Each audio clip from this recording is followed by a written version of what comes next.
In the summer of 1848, as dark storm clouds gathered over the low country of coastal South Carolina, a plantation owner made a decision that would leave an entire community talking for decades. His name appeared in tax records, land deeds, and county archives. He owned hundreds of acres of rice fields near the marshlands where hurricanes and floods were a constant threat. Like many wealthy planters of the era, he trusted very few people. But on the afternoon before the storm arrived, he placed the safety of his young son in the hands of an enslaved man. At first, there seemed to be nothing remarkable about the order. Enslaved workers were often assigned responsibilities that extended far beyond the fields. They drove wagons, maintained livestock, managed equipment, and sometimes cared for the children of the very families who claimed ownership over them. Yet something happened during the violent hours that followed. Something so unexpected that it appeared years later in family letters, local newspaper accounts, and recollections passed down through generations. The storm itself was terrifying. Winds tore apart buildings. Floodwaters swallowed roads.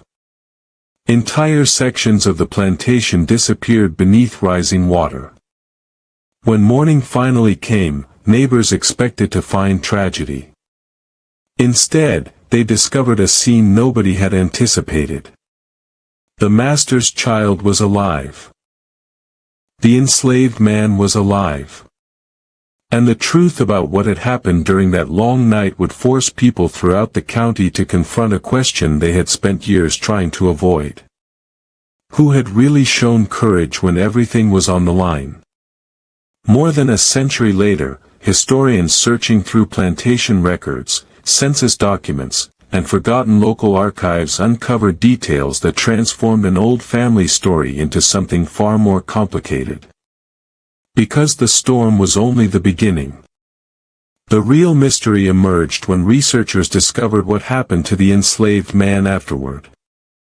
What they found raised troubling questions about loyalty, gratitude, power, and a debt that could never truly be repaid. This is the forgotten story of a storm, a plantation, a child fighting for survival, and an act of bravery that history nearly erased.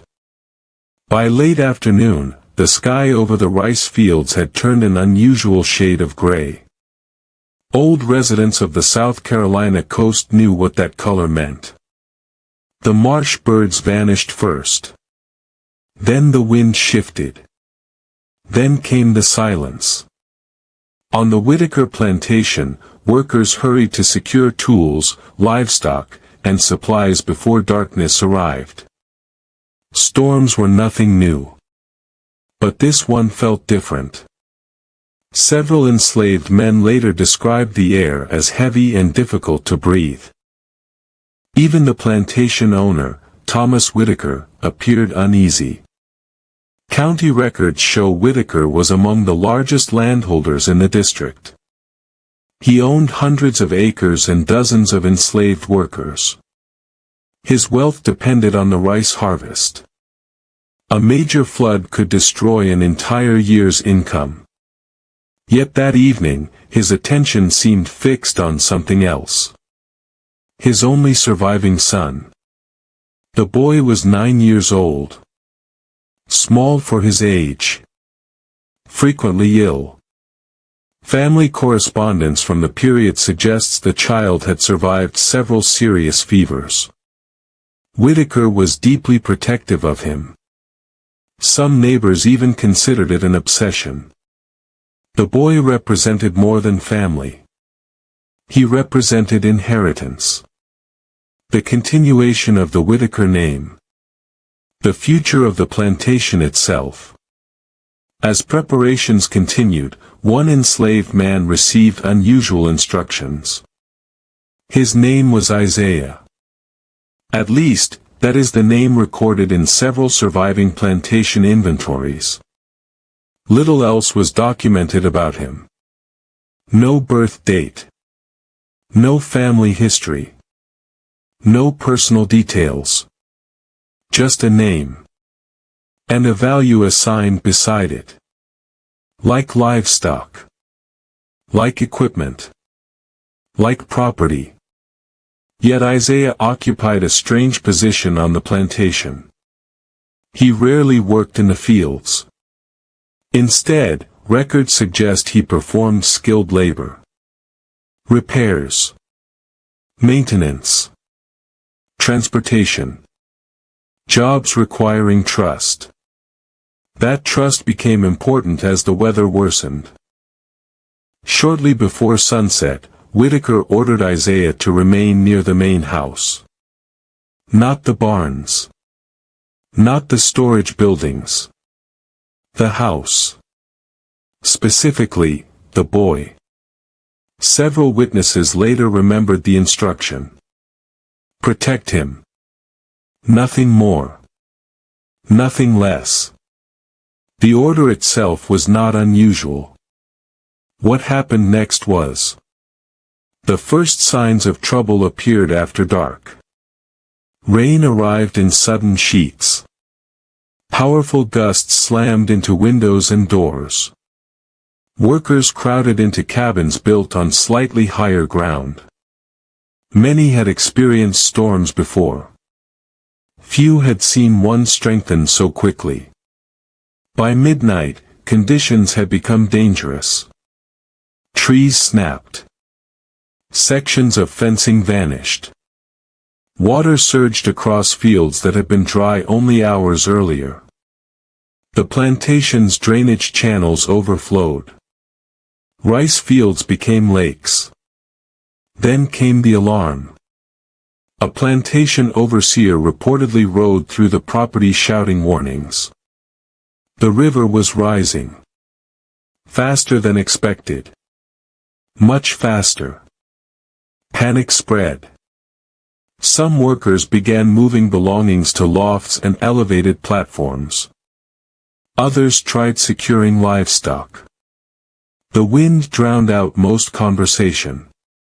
Visibility dropped to almost nothing.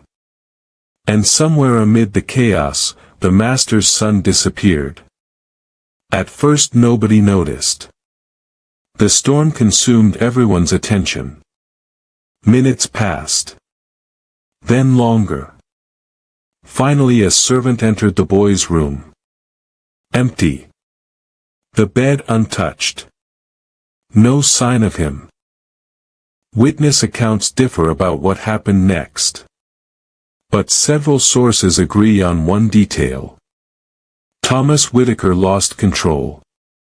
Neighbors later described him running through the house carrying a lantern.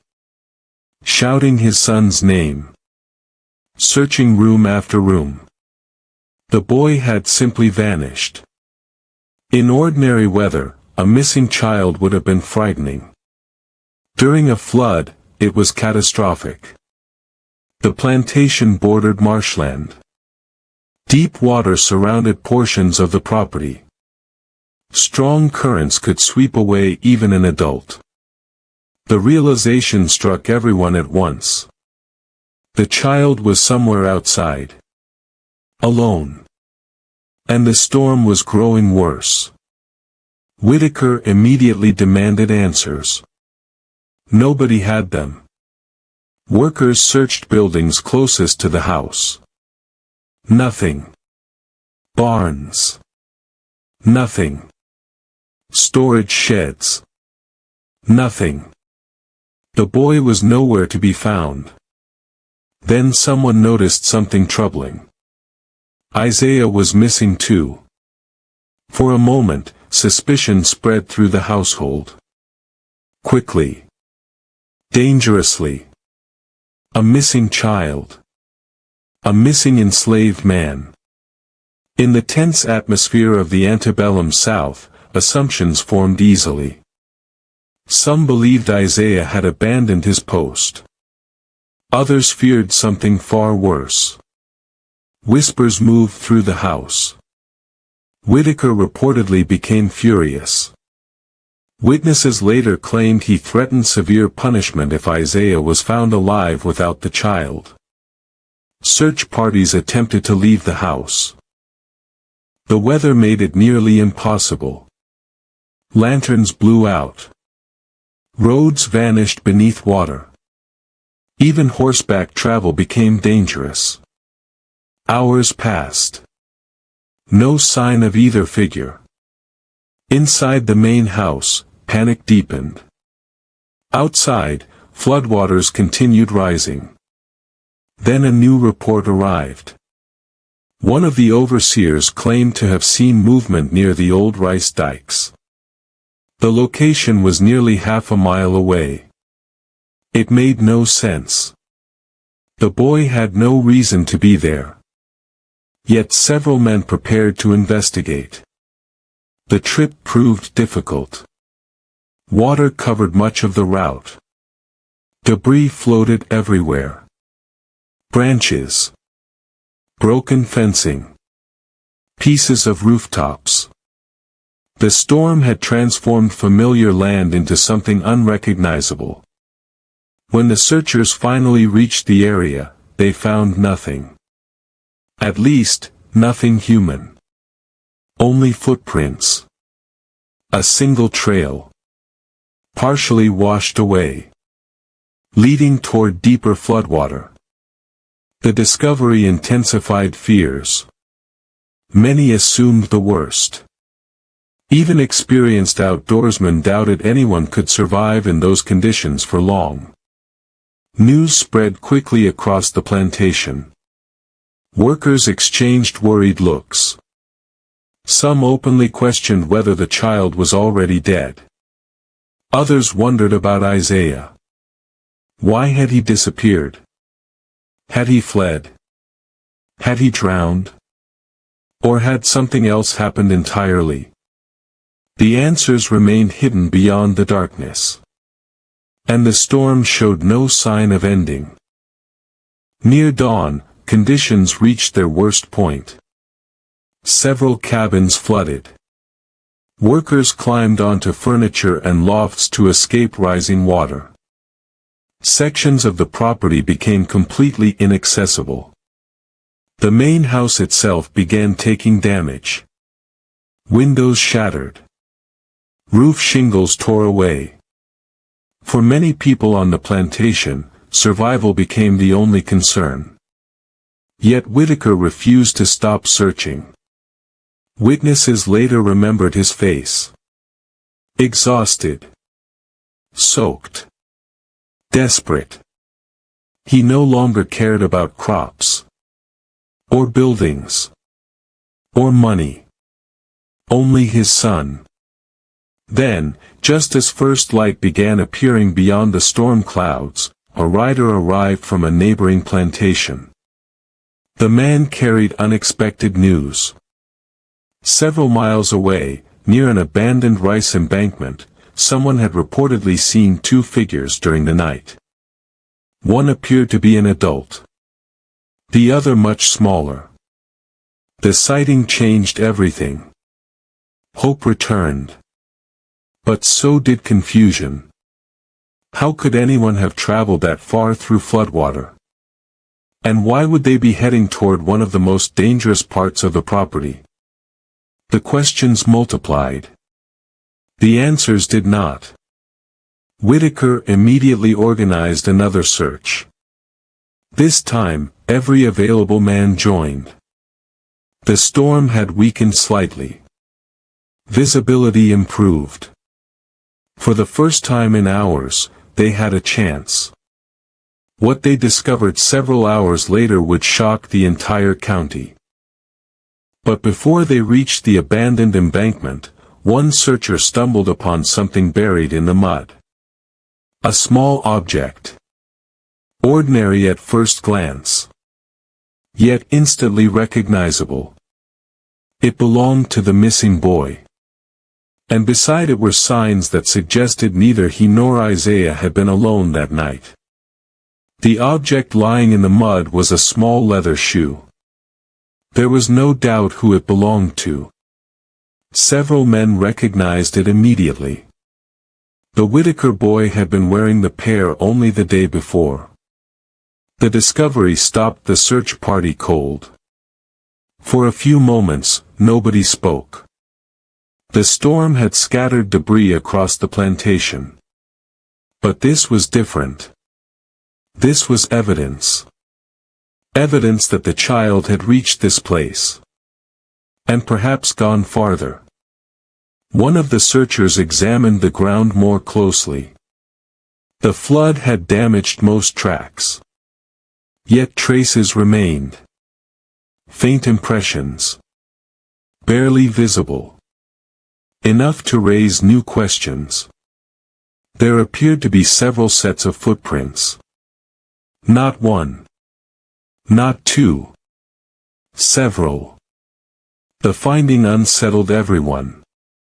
Nobody expected that. If the marks were recent, it meant others had been moving through the flooded property during the storm. People whose identities remained unknown.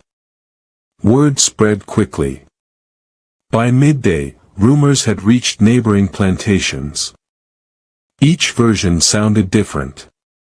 Some believed thieves had taken advantage of the chaos.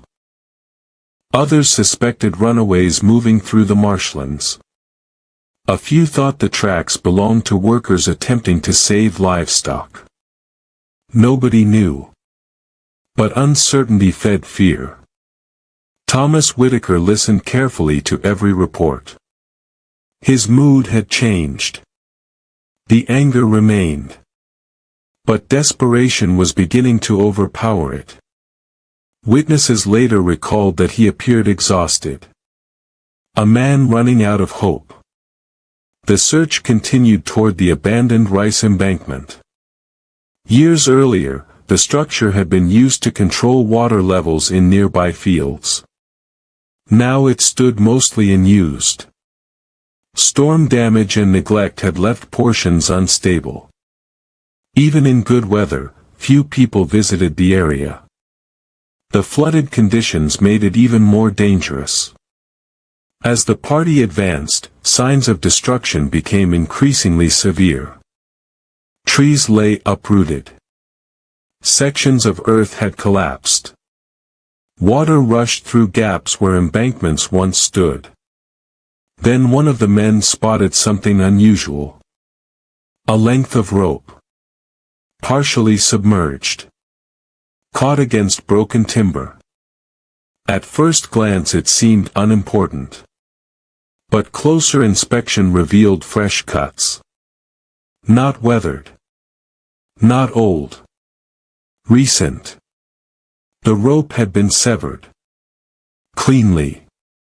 The discovery deepened the mystery. What purpose had it served? Nobody could answer. The searchers pressed onward. Several hundred yards later they found another clue. This one produced an immediate reaction. A plantation worker recognized it before anyone else. It was Isaiah's hat. The same broad-brimmed work hat he had worn for years. Damaged. Covered in mud. But unmistakably his. A silence settled over the group. For many, the meaning seemed obvious. The storm had claimed him. Perhaps the child as well.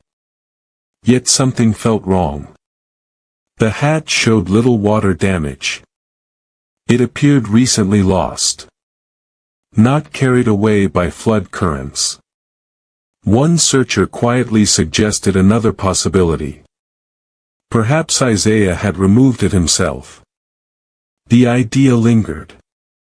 Nobody challenged it.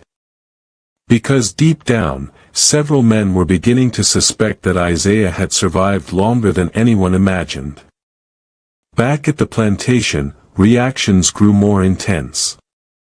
Workers exchanged information in whispers. Every new clue seemed to create more uncertainty. Many knew Isaiah personally. Not well. Not deeply. But enough to form opinions. Several described him as dependable. Careful. Practical. Not the kind of man who abandoned responsibilities. Especially not during a crisis. The comments reached Whitaker. He dismissed them. At least publicly. Privately, witnesses noticed something different. He stopped speaking of punishment. Stopped threatening consequences. Instead, he focused entirely on finding answers. That change did not go unnoticed. Neither did another development. Late that afternoon, a neighboring planter arrived with unexpected information. The visitor claimed that one of his laborers had seen a lantern moving through the marshes during the height of the storm. The timing matched the disappearance. The location matched the search area. Yet the report created another problem. The lantern appeared to be traveling away from the main house. Not toward it. Away. Why would Isaiah move deeper into danger? The question troubled everyone. Particularly because nobody knew whether the child was with him. The witness could not be certain.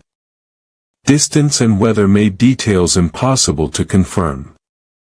Still, the account entered local memory. And years later, historians would find references to it in handwritten notes preserved by descendants. A lantern. A storm. A figure moving into darkness. The image remained haunting. The search entered its second day. Conditions improved slightly. Floodwaters began receding in some areas. That allowed investigators to reach locations previously inaccessible. One such location sat near a cluster of oak trees overlooking a narrow water channel. The site appeared insignificant.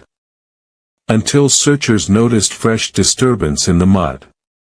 Someone had been there recently. Very recently. Broken branches suggested shelter had been improvised. Footprints surrounded the area. Multiple footprints. Not all belonging to the same person. The evidence stunned the search party. This was no random stop. Someone had remained here for hours. Possibly overnight. Perhaps longer. Then came the mini-twist nobody expected. Among the scattered signs of activity, searchers discovered food. Not plantation supplies. Not emergency provisions. Something else. Dried fish. Simple but preserved. Enough to sustain a person for a short period. Its presence created immediate confusion. The missing child certainly had not carried it. Neither was Isaiah known to possess such supplies. The discovery suggested outside involvement. Another person. Or perhaps several. The possibility transformed the investigation. Suddenly the story was no longer limited to a storm and two missing individuals. Now there appeared to be others moving through the flooded countryside. People who had left almost no trace. People who may have crossed paths with Isaiah. Or the child. Or both. Authorities from the county seat eventually became aware of the situation. Not because of concern for Isaiah. But because of the planter's missing heir. Local officials began collecting statements. Comparing timelines. Reviewing reports from nearby properties. Most yielded little. One statement, however, attracted attention. A ferryman working several miles away reported hearing shouting during the storm. Not screams. Commands. Male voices. Several of them. The detail disturbed investigators. The ferryman could not identify the speakers. Nor could he determine exactly where the sounds originated. Yet his account aligned with growing evidence that more people were involved. As news spread, speculation intensified. Some suspected organized theft. Others imagined escape attempts disrupted by weather. A few believed the clues pointed towards something entirely different. Something hidden beneath the surface. Historians examining surviving records would later note how rapidly the narrative changed. The farther searchers looked, the stranger the evidence became. A missing child. A trusted enslaved worker. Unknown footprints.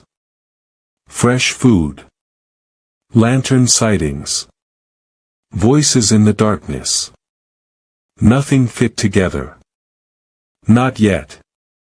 Then, shortly before sunset on the second day, the largest discovery so far was made. A group searching near the edge of the marsh found a partially collapsed storage structure.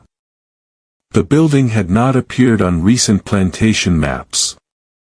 Many locals had forgotten it existed. Floodwaters had exposed part of its foundation. Inside, hidden beneath debris, searchers found clear signs that someone had taken shelter there during the storm. Recent shelter. Not old. Not abandoned. Fresh. The evidence left little room for doubt. Someone had occupied the structure while the hurricane raged outside. And among the scattered remains was an item that caused immediate shock.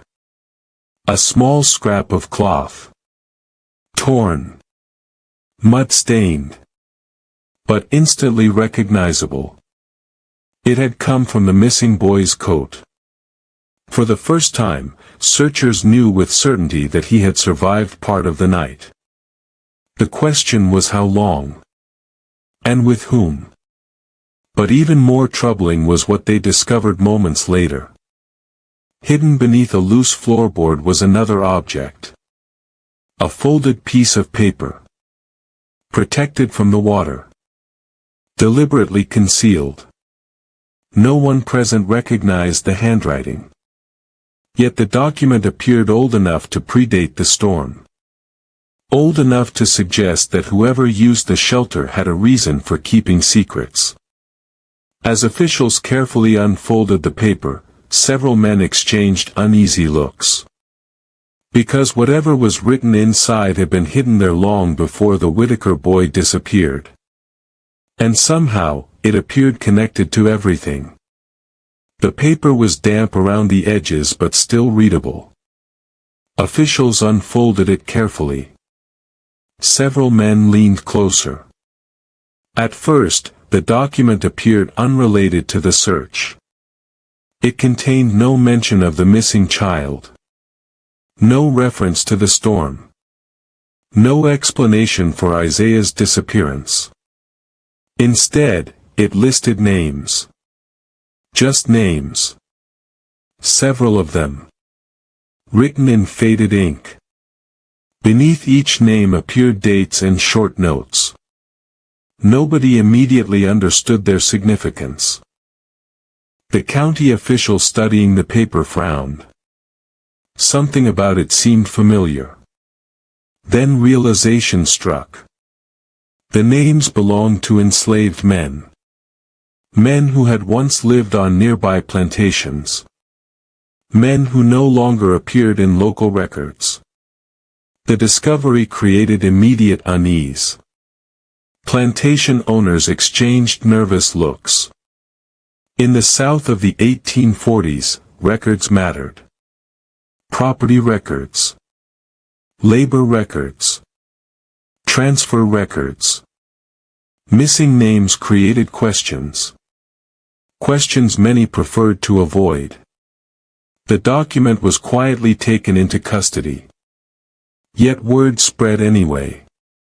As often happened, rumors traveled faster than facts. By evening, people throughout the district were discussing the mysterious list. Some believed it documented runaway slaves. Others suspected illegal movements between plantations. Nobody knew for certain. But one detail attracted attention. One of the names on the list matched a man who had disappeared nearly 15 years earlier. His disappearance had never been solved. Old newspaper references still existed. Brief notices buried deep within county archives. The coincidence disturbed local authorities. The timing became even stranger when another clue emerged. While examining the abandoned shelter, searchers discovered marks carved into one of the support beams. Simple markings. Easy to overlook. But clearly intentional. Dates. Initials. Symbols. The sort of signs people leave when they expect to return. The discovery suggested the shelter had been used repeatedly. Not just during the recent storm. For years. Perhaps much longer. That possibility transformed the investigation yet again. The building was no longer viewed as a temporary refuge. It appeared to be part of something larger. Something hidden. Something few plantation owners had ever noticed. Or perhaps chosen not to notice. Meanwhile, the search for Isaiah and the boy continued. Every passing hour increased anxiety. Particularly for Thomas Whitaker. Witnesses described him growing quieter. Less emotional. More focused. The frantic father was slowly becoming something else. A man searching for answers. Several workers later recalled seeing him studying maps late into the night. Comparing waterways. Examining old property boundaries. Looking for patterns. What he discovered remains uncertain. But shortly afterward he ordered search parties into areas previously ignored. The decision proved important. Very important. On the third morning after the storm, a team exploring elevated ground near the marsh edge made an unexpected discovery. Smoke. Not much. Just a thin trail rising through the trees. Fresh smoke. Recent. The finding electrified the search effort. Someone was nearby. Alive. The group advanced cautiously. Flood debris slowed progress. Fallen trees blocked portions of the route. Yet the smoke remained visible. A sign. A possibility. Hope returned. Then came disappointment. The campfire had already been abandoned. Whoever built it was gone. Only ashes remained. And footprints. Many footprints. More than investigators expected. Again the same troubling pattern emerged. Evidence of multiple individuals. Not one. Not two. Several. The scene created fresh confusion. If Isaiah had been caring for the boy alone, why were there so many tracks? Who else had occupied the camp? The questions multiplied. Answers remained elusive. Then came a small but important twist. Among the ashes, searchers found something partially burned. A scrap of paper. Most of it had been destroyed. Yet one surviving section contained writing. Just a few words. Enough to spark intense debate. The fragment mentioned a crossing point. Nothing more. No location. No names. No explanation. Still, investigators became convinced it referred to a route through the marshlands. A route known only to certain workers and local residents.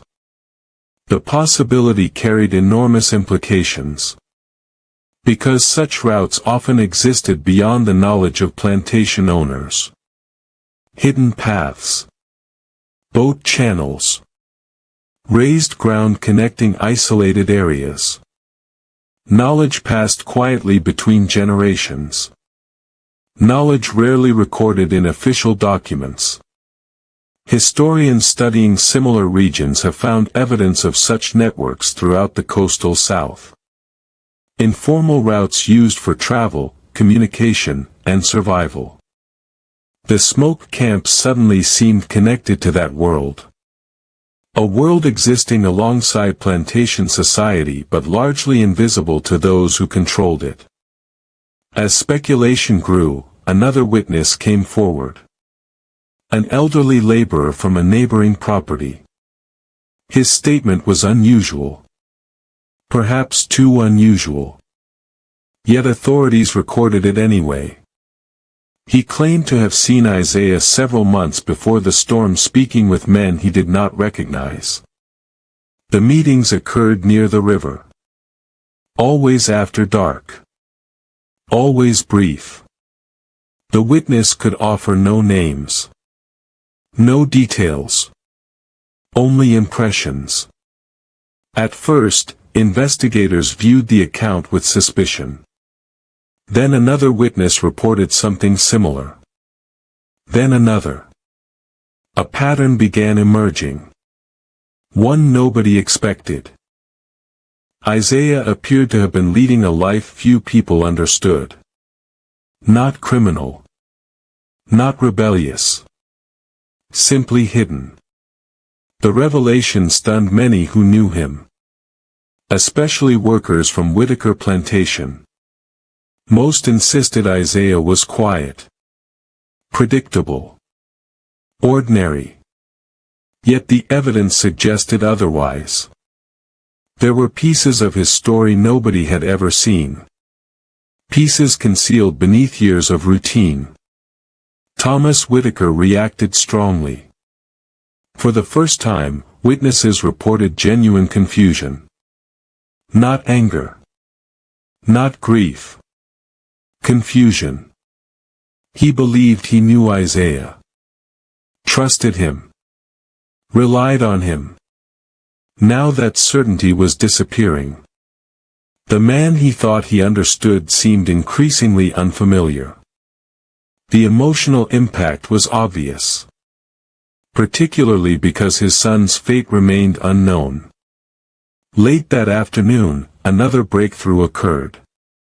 This one came from the marsh itself.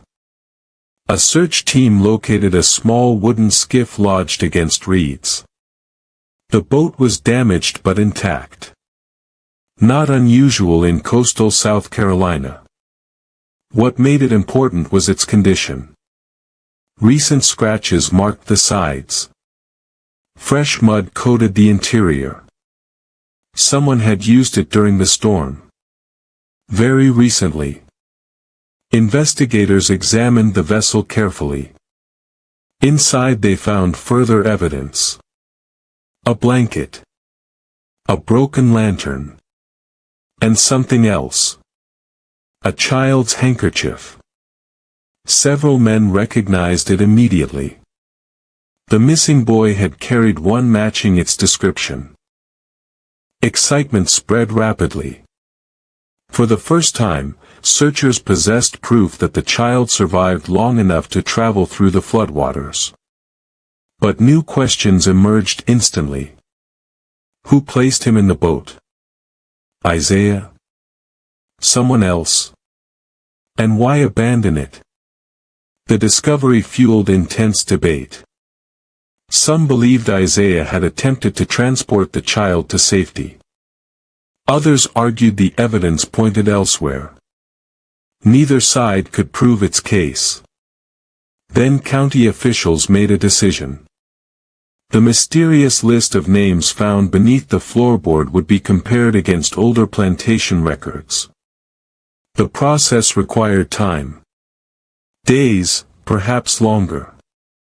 Yet preliminary findings arrived surprisingly fast. And they unsettled everyone involved. Several names appeared connected through a single location. Not Whitaker Plantation. Not the abandoned shelter. A different site entirely. A tract of marshland located several miles inland. The area possessed an obscure reputation. Old maps identified it only vaguely. Few residents visited it. Even fewer discussed it. Authorities immediately took notice. So did historians examining the case decades later. Because scattered references buried within county records hinted at unusual activity there stretching back many years. Activity that seemed to disappear whenever outsiders investigated. The connection transformed the story once again. The search was no longer focused solely on a missing child. Now it touched forgotten movements of people. Forgotten routes. Forgotten histories. Histories hidden beneath official records. As darkness approached, a new search party prepared to enter the inland marsh. The area was difficult. Remote. Poorly mapped. Yet the evidence pointed there. For Thomas Whitaker, the decision was simple. His son might still be alive. Nothing else mattered. The group departed before sunrise. Hours later, one rider returned unexpectedly. His horse was exhausted. His clothes soaked with mud. Witnesses later remembered the expression on his face. Not fear. Not excitement. Something closer to disbelief. The man carried news from the marsh. News that spread across the plantation within minutes. Searchers had finally found Isaiah. But he was not alone. And the people standing beside him were the last individuals anyone expected to see. The news spread through the plantation faster than anyone expected. Isaiah had been found. Alive. For 3 days, many had assumed he was dead. Others believed he had abandoned the boy. Now neither explanation appeared correct. Yet the messenger's report contained another detail. A detail that stunned everyone who heard it. The boy was alive as well. For a moment, disbelief overshadowed everything else. Several men reportedly demanded the writer repeat himself. Again and again. The answer never changed. Both had survived. But the story did not end there. Because Isaiah had not been found alone. The search party had discovered him among a group of men living deep within the marshlands. Men whose existence was largely unknown to local authorities. Men who did not appear in plantation records. Men who seemed to have vanished from official history years earlier. The revelation shook the district. Particularly among plantation owners. Many had spent decades believing they understood every corner of the surrounding countryside. The discovery suggested otherwise. Very much otherwise. The inland marshes concealed more than anyone realized. When Thomas Whitaker received the news, witnesses described a reaction unlike anything seen before. Relief came first. Pure relief. His son was alive. That fact alone seemed almost impossible. Yet relief quickly gave way to confusion. Questions flooded in. How had the boy survived? Why had Isaiah taken him there? Who were these men? And what exactly had happened during the storm? The search party finally returned late that evening. Dozens gathered to watch. Workers. Overseers. Neighbors. County officials. Everyone wanted answers. What they saw only deepened the mystery. The Whitaker boy appeared exhausted but unharmed. Thin. Dirty. Frightened. Yet alive. remarkably alive. Isaiah looked very different. His clothing was torn. One arm carried a deep wound. Several witnesses noted signs of exhaustion, the kind produced by days of struggle. But he remained standing. Despite everything, the sight triggered strong reactions. Some workers openly expressed relief. Others stared silently. Several plantation owners appeared less interested in Isaiah's condition than in the strange men who accompanied the search party. Those men remained apart from the crowd, watching, saying little. Authorities immediately began asking questions. Answers came slowly. The boy's condition prevented detailed statements. Isaiah himself seemed reluctant to speak, at least publicly. And the marsh residents offered almost nothing. Their silence frustrated officials. It also increased suspicion. Because the more investigators learned, the stranger the situation became. One fact emerged quickly. The boy had nearly drowned. That much was certain. Evidence suggested he wandered away from the main house shortly before the worst flooding began. No one knew exactly why. Perhaps curiosity. Perhaps fear. Perhaps simple childhood confusion. Whatever the reason, he became trapped as water levels rose. The situation deteriorated rapidly. Several witnesses later reconstructed the likely sequence. The child found himself surrounded by floodwater. Cut off from safety. Far from help. Under ordinary circumstances, rescue would have been difficult. During a hurricane, it became nearly impossible. Yet Isaiah somehow reached him. That much everyone agreed upon. The mystery centered on what happened afterward. Because rescuing the child was only the beginning. According to scattered accounts, conditions worsened shortly after the rescue. Flood currents blocked the route back to the plantation. Trees collapsed. Water channels overflowed.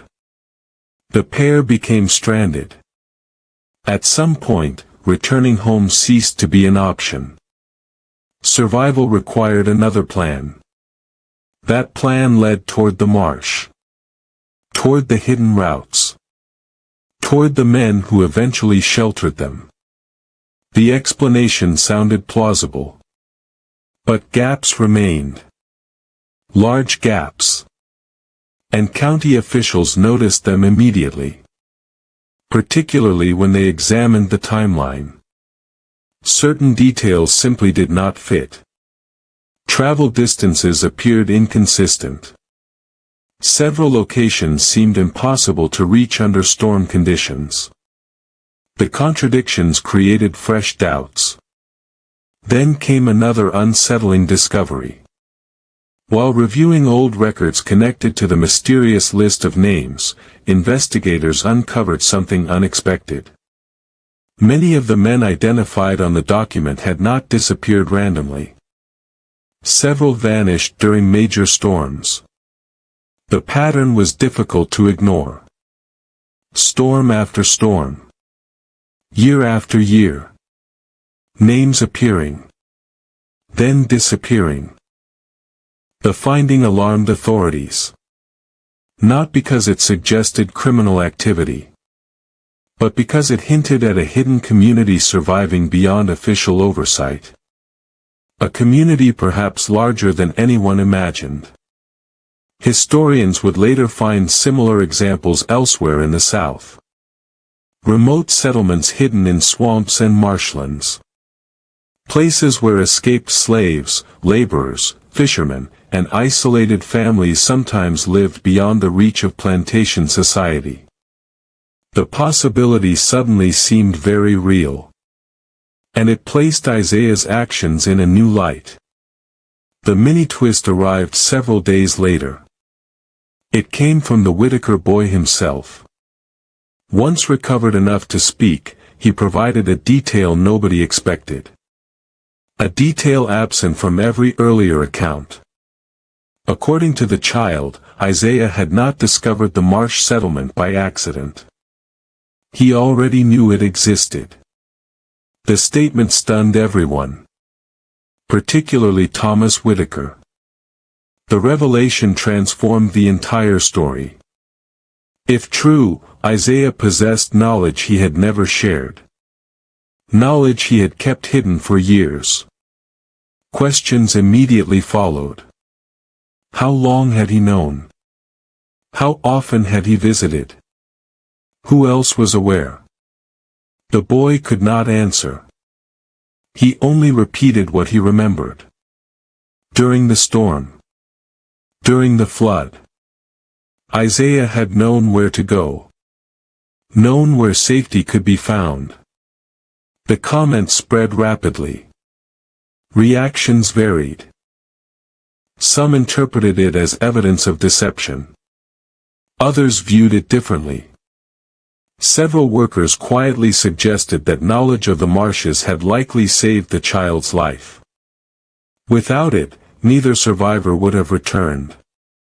The debate divided the community. Meanwhile, officials continued investigating the hidden settlement. Their findings remained frustratingly incomplete. The residents revealed little. Records revealed less. The settlement appeared to exist between worlds. Visible enough to survive. Invisible enough to avoid attention. Then another document surfaced. This one discovered among county land records. Buried beneath decades of paperwork. Ignored for years. The document referenced a dispute dating back nearly 20 years. A dispute involving property boundaries in the same marsh region. Most readers overlooked an obscure note attached to the file. One sentence. Barely noticeable. Yet historians later considered it crucial. The note mentioned temporary shelters used during floods by laborers and travelers. Temporary shelters. Plural. Not one. Several. The implication was significant. The abandoned structure discovered earlier was not unique. It belonged to a wider network. A network extending through remote waterways and hidden channels. Suddenly many earlier clues began aligning. The shelter. The campfire. The boat. The lantern. The hidden list. Each represented part of a larger picture. Yet one final question remained unanswered. Perhaps the most important question of all. Why had Isaiah risked everything? The obvious answer seemed simple. He had been ordered to protect the boy. But evidence increasingly suggested something deeper. The injury on his arm. The dangerous route. The days spent stranded. The decisions made during the storm. None were required by simple obedience. Something else had motivated him. Something stronger. Something personal. Researchers examining surviving family papers decades later encountered repeated references to that mystery. Witnesses described Isaiah's actions as extraordinary.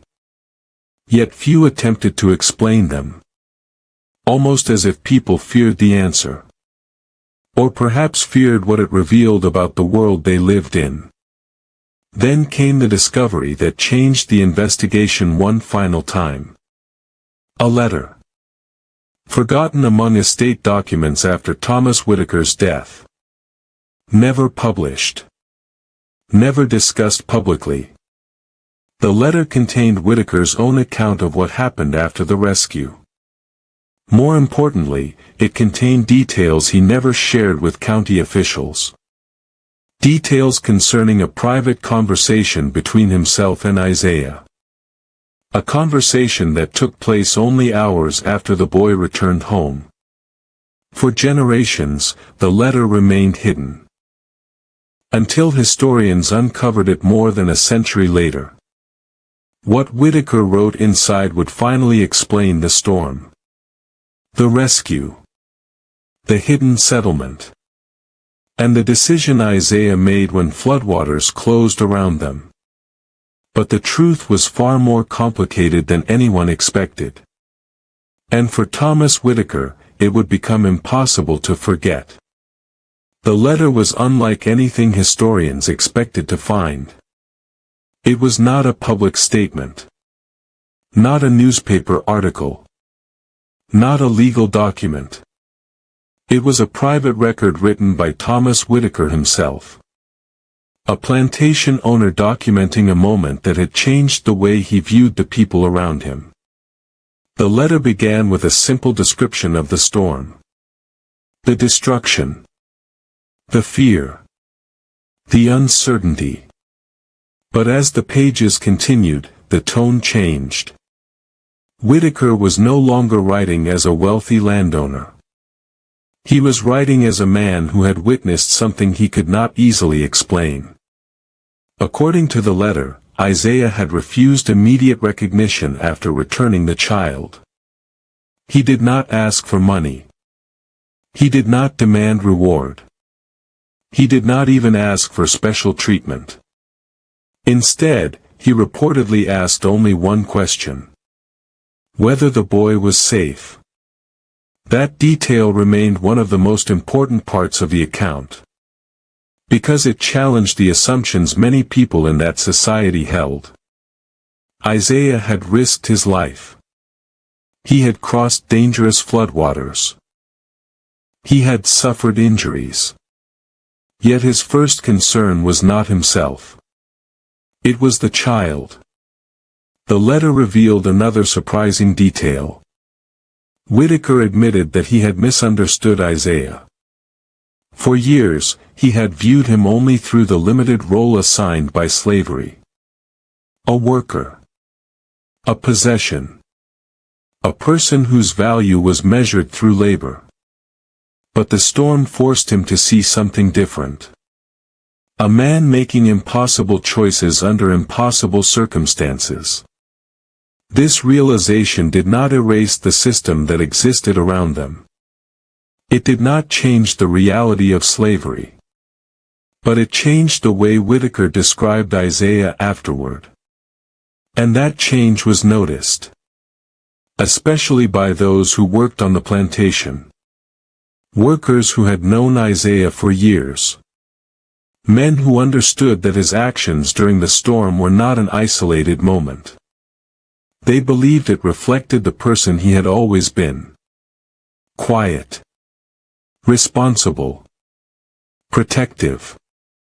The official investigation eventually concluded that Isaiah had reached the child after finding him trapped near the flooded fields. The boy had become separated from the main house. The rising water had cut off the safest routes. Isaiah had carried him through dangerous terrain until they reached the hidden shelter. There, they encountered the group living in the marsh. The same people connected to the mysterious documents. The same people whose names appeared in the old records. Their role in the story became clearer. They were not criminals. They were survivors. People who had created a small hidden community away from the constant control of plantation authorities. Some had escaped bondage years earlier. Others had simply disappeared from official records. Their lives existed outside the documents historians usually rely on. And that became one of the greatest lessons of the story. History does not always preserve the lives of those who had the least power. Sometimes the people who mattered most leave behind the smallest records. For the men living in the marsh settlement, the storm had brought danger. But it had also revealed their existence. Authorities debated what should happen next. Some wanted the settlement investigated. Others feared creating a larger conflict. The situation remained complicated. Because the people discovered in the marsh represented a reality many plantation owners preferred not to acknowledge. Enslaved individuals were not simply names on inventories.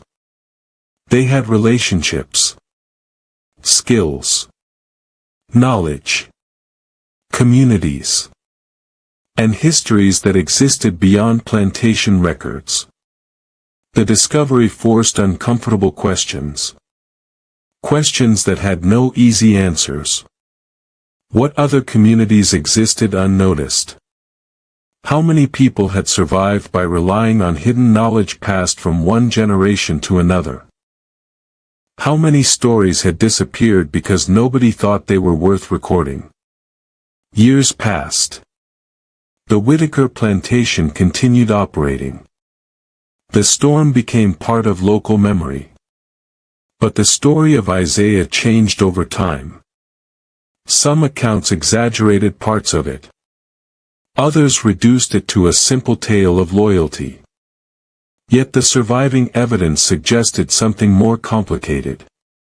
It was a story about courage. But also about a society that often refused to recognize courage when it came from an enslaved person. The final records connected to Isaiah are incomplete. Like many enslaved individuals, his life story disappears into scattered documents. A name here. A reference there. A mention in a legal record. Nothing that fully captures the person behind the name. But historians have found enough to understand the importance of what happened. The storm did not create Isaiah's character. It revealed it. The danger did not transform him into someone brave. It showed what had already existed. One of the most interesting details appeared in later property documents. After Whitaker's death, references to Isaiah continued appearing. Not as property. Not in the same way. The wording changed. The records became more personal. More like descriptions of an individual. Historians believe this shift reflected the impact of that night. A single event had forced people to reconsider a man they had previously ignored. But perhaps the greatest mystery remains the simplest one. How many other stories like Isaiah's were lost? How many acts of courage disappeared because the people who performed them were never allowed to tell their own stories? The storm eventually faded from memory. The flooded fields dried. The damaged buildings were repaired. Life on the plantation continued. But those who witnessed what happened never forgot the image. An enslaved man carrying a child through floodwaters. A man expected to obey. A man who chose to protect. A man whose actions challenged the beliefs of everyone watching. Today, historians continue searching through old archives, plantation records, newspapers, and forgotten documents to recover stories that were nearly erased.